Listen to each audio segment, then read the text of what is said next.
Good morning. This is Scott DeCamp with CatchMark SportsNet, and this is our CatchMark Catch-Up, Episode 3. Before we get into the highlights from the last week, we need to thank our sponsors, Grieve Law, West Michigan Joint Divorce Lawyers, Big Stone Therapies, Green Ridge Realty with Chris Dykman and Sarah Reel, North Grove Brewers, Foundation Systems of Michigan with John Botten, Coldwell Banker and David Dusenberry, Scheid Plumbing, Heating, and Cooling, Van Dyke Mortgage Lakeshore, and Durga Insurance Group. Thanks to all their help of those individuals in those businesses.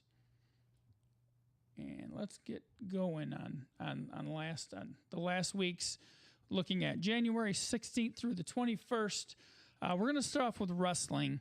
We're going to kick it off there because Saturday, Montague hosted the Greater Muskegon Athletic Association Wrestling Tournament featuring wrestlers from a dozen schools.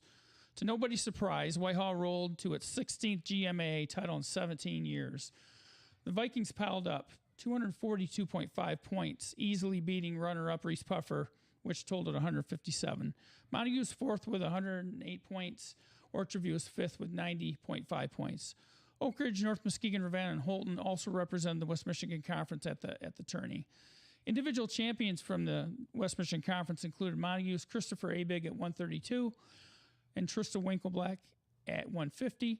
And then from Whitehall, you had champions Wyatt Jenkins at 175, Jackson Cook at 190, and Shane Cook at 285.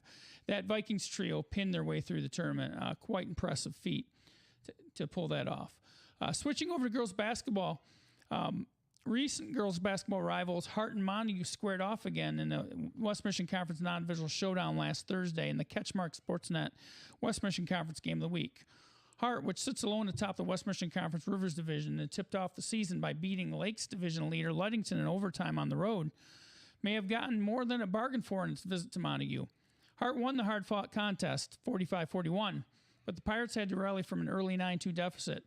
In fact, they were stuck on 2 points with just under 6 minutes left in the first half before they got things going. Junior Abby Hicks did it all for Hart that night. She finished with 13 points, 10 rebounds, 6 steals, and 5 assists. She was our CatchMark SportsNet player of the game. For Montague, sophomore Addison Pranger had a great game with 15 points and 7 rebounds. Montague is in the game of the week again this Friday as the Wildcats visit neighboring rival Whitehall. This is a 6 p.m. tip-off as opposed to the standard 7 p.m. You can watch that on our CatchMark SportsNet YouTube channel for free. Going over to boys basketball now, Ludington and Hart continue their winning ways, and they both still remain unbeaten on the season. The Orioles had only one game last week. They defeated Orchardview 71-29, and they improved to 12-0 overall, and they're 6-0 in the West Michigan Conference Lakes Division. They lead Whitehall by one game in the race for the divisional title. Those teams will play again later in February, so we'll see if they can keep up the pace and set up a potential WMC Lakes division title game. But slick junior point guard David Chillender scored 26 points in the win over OV.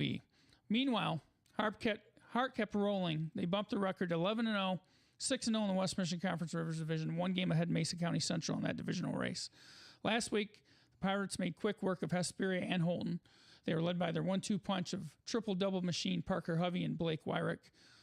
Ludington hosts Whitehall on February 17th, as alluded, and Hart welcomes Mason County Central on February 23rd. Still a lot of basketball to play before then. Adding even more intrigue is the fact that Ludington and Hart are in the same Division II district at Big Rapids this year. That district should be quite entertaining.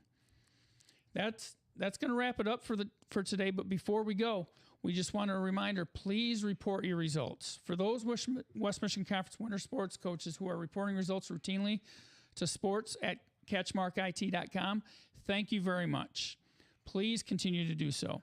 For those who have not been reporting results, we cannot stress enough the importance of doing so. Those scores, stats, and highlights help us provide everything that we do here at CatchMark. If you notice, there's no bowling or competitive cheer mentioned in this week's catch-up. That's because we're not getting enough coaches to report results in bowling, and in competitive cheer, we're not receiving any results at all, so please get us your results. We want to give all the sports and athletes their due recognition. Please help us out. And with that wraps up Episode 3 of the CatchMark SportsNet Catch-Up. Again, I'm Scott DeCamp with CatchMark SportsNet. Have a great week, everybody. Thank you.